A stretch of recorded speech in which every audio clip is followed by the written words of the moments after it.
it's your girl Ope, and welcome to the All Shows Nigerian channel, where I review Nollywood movies, series, and reality TV shows.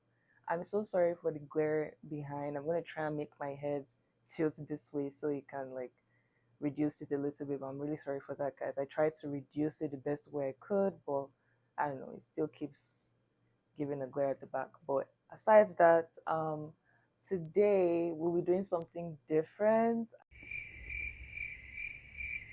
I have been thinking of ways to innovate my channel and make it not so predictable, if you know what I mean. I want to stand out in the industry, in my niche, like the whole review sector of YouTube and like content creation. And I want to give you guys something different that you don't necessarily see in other review channels and all that. So something I want to introduce to the channel is story time videos. So yeah, I feel like growing up I had so many life experiences growing up in a fairly large nuclear family, and I had three biological siblings, two non-biological siblings, and my parents, of course. So I feel like I have so many funny stories in my brain, a lot of funny memories that I'm willing to share and entertain you guys with. All right, so one of the stories I will be sharing today is one that happened um, when I was fairly young.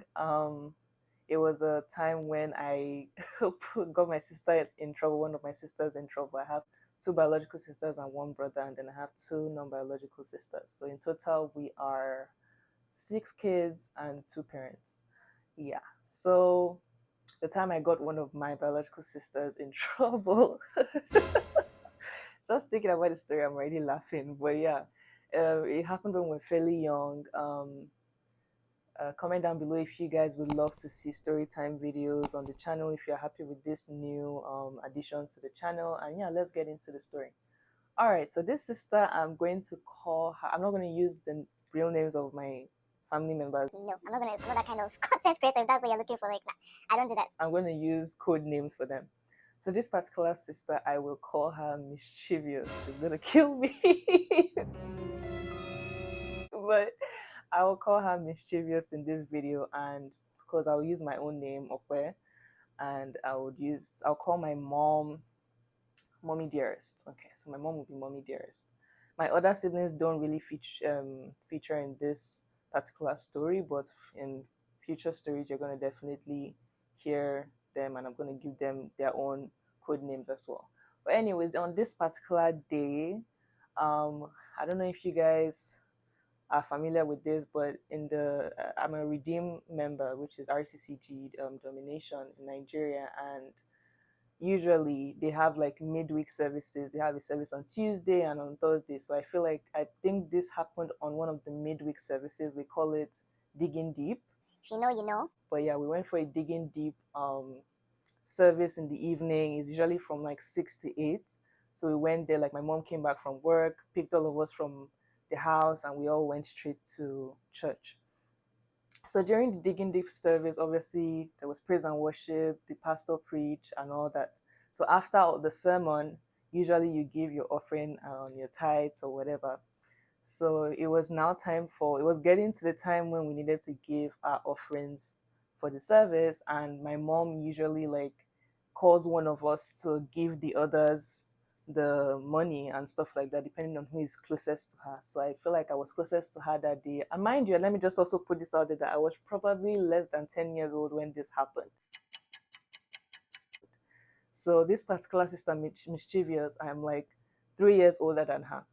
So yeah, my mom, I think I was the one closest to her that day in the sitting of the church sermon, and she called me like quietly to come and give me the offerings for everyone for me to distribute, quietly around them.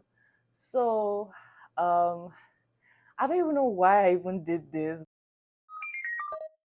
but yeah, she gave me the offerings and then I gave it to all my other siblings. So when I found Mischievous, I gave it to her, but as I gave it to her, I playfully said, "Take, use this to buy biscuits." thinking that okay, vibe check, like she knows that I'm obviously joking with her, like she obviously wouldn't do this. I'm just like playfully giving you your offering. So, but I'm just trying to be funny and say, use it to buy biscuit. Don't take this seriously. That was the vibe I was given. Like, playfully, use this to buy biscuits. So she took it, and I went back to my seat. Offering time came. We gave our offerings, blah, blah, blah. And it was now time to close the service. Service closed. We're all getting ready to go home. And all of a sudden, we're looking for mischievous. And it's like, oh, like everyone is panicking now. Like, where's mischievous? Where's mischievous? Like, we're looking for her. We're going around the church. We're going outside, going to corners of the church, like parking lots, whatever. Like, where's mischievous? Where's mischievous? Where's mischievous? I think maybe like 5 minutes of looking for mischievous, we see her come with, guess what, you guys? Biscuits. She was coming back, like coming to us with biscuits. And my mom was like, where did you get the biscuits from? And then mischievous is like, oh, you said I should use my money to buy biscuits. As she said it, it didn't really click because, like, again, like I told you guys, I was playfully saying that to her. So I was like, biscuits in my mind, like, who told you to buy biscuits? Then it all started coming back into my brain, like, wait, don't tell me this girl took me seriously when I said this thing. And at that moment, fear started coming into me like, oh my God, I'm going to enter trouble this night. I'm going to chop slap this night. Dished out slap this night. Like, let me just mentally prepare myself. However, I did not say anything. I was thinking all this in my head, but I didn't say anything. So my mom was still questioning mischievous, like, what why did you go and buy biscuit? What do you mean you went to buy biscuit? I never told you to buy biscuit. Where did you hear that from? Where did you get that from? Mischievous never snitched on me.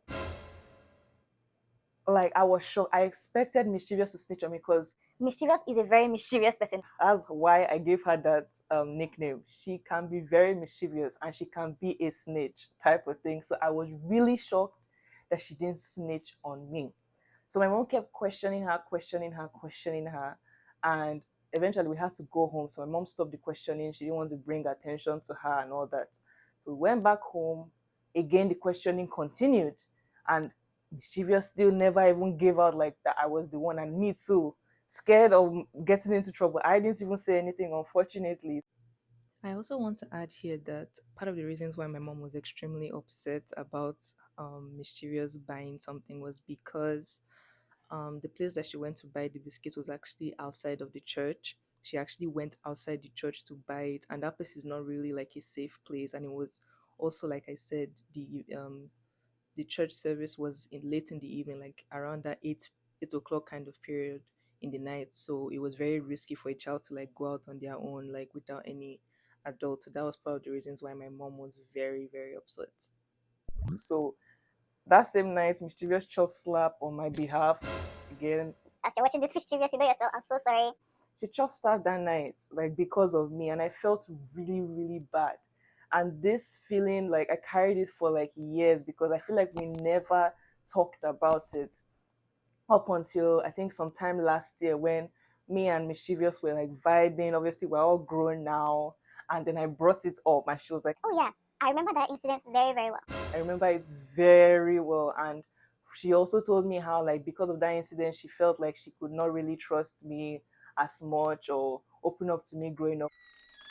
But eventually, we got close, and then she kind of let go of that situation. But I told her that ever since that happened, I always felt really bad, like, because I knew that I was the reason why, and I was just a chicken and a coward at that moment to not like tell the truth and say that I was the one that caused the confusion. And I actually apologized to her for this thing that happened. I apologized to her last year, like finally, about it, even though it had always been weighing on my mind. You know those kind of things that you go through in life that you feel like it was never resolved, and you still have to have a conversation about it, no matter how long, like no matter how many years have passed of that incident, it still weighs on your mind. That was One of those kind of situations.